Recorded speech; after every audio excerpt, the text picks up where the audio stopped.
Caveat is a new Shudder exclusive and is the low-budget directorial debut of Damien McCarthy. It stars Jonathan French and Layla Sykes, and it tells the story of Isaac, a loner suffering from partial memory loss who is hired to babysit a young woman on an isolated island in the middle of the Irish countryside. The fine print that Isaac wasn't let in on is that Olga is very mentally unwell and terrified of being attacked in her sleep, so Isaac is forced to wear a harness attached to a chain, essentially a very long leash.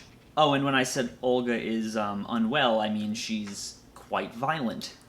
I knew nothing of this movie outside of how absolutely creepy the posters were and how much of the marketing focused on this absolute nightmare. The second it dropped, I started hearing a lot of buzz around it, and I finally came out of my depressive stupor and watched it.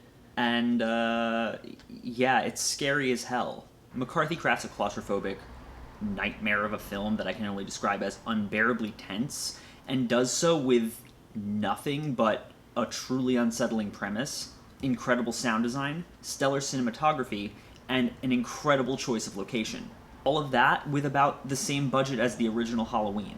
What Caveat does right, it does really right. This is a slow burn film paced incredibly methodically. McCarthy uses long, contemplative, static shots that last unbearable amounts of time, especially when they're shots holding on imagery that you really don't want to be looking at.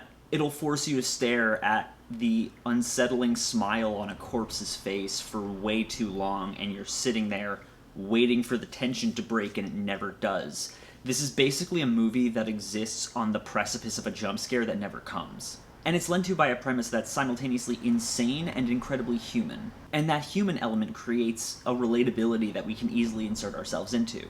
The tension that results from that is something that I can't even describe, but there were several scenes that had me leaning back from my screen and, tensed up, waiting for something to explode. But the movie just keeps you there the whole time. The choice of setting is awesome, set on a remote Irish island, which allows for some beautiful scenery and cinematography, but the house itself is the real highlight. This film was shot in and around Bantry House in Cork, Ireland, but it's shot in some older parts of the house and places that were less renovated or not kept up at all, and the result ends up making it feel like a small, tight, horribly kept shack in the middle of the woods. The hallways are tight and claustrophobic, and you feel like you can't breathe as Isaac is trying to maneuver through, while attached to a chain, and the house almost feels like it's taking on a life of its own, and it has you jumping at every little creak and movement and noise.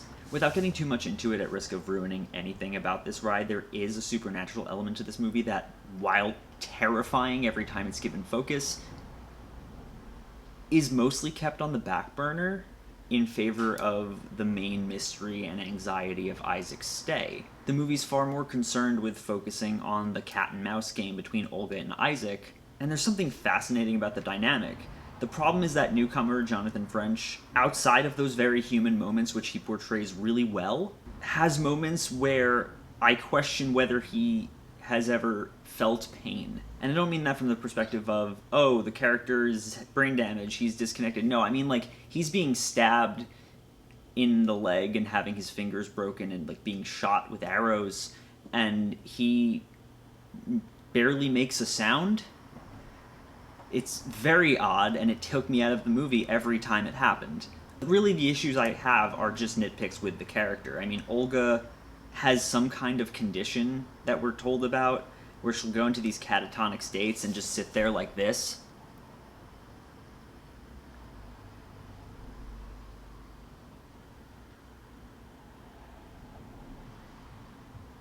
And we're never really told why she does this outside of just, she's traumatized or something. And it's a creepy visual every time. But it gets old when you realize that they never do anything to subvert it. It never leads up to anything. It's just there to make you go, ugh, and then be tense. But you know what? It works. There are so many damn images in this movie that I cannot get out of my head. They are tattooed on my brain. Even where it fails with some of the details, those failures don't really matter in the long run, since the overall experience is going to basically be the same for everybody. You're going to be sitting there a lot like Olga, like this. I'm going to say that caveat is solid. It's a damn well-made directorial debut, and it's one that really showcases... It's a damn well-made directorial debut, and it's one that beautifully showcases how much can be done on a low budget if you just plan it right. It's simple, it's quiet, it's creepy, and it's effective. If you want to support the channel, click the Patreon link down below. If you want to talk about this movie, comment down below. If you like this, I don't know, if you like me, you should consider donating. $1 maybe more. I don't know, whatever you want. If you like me, I guess.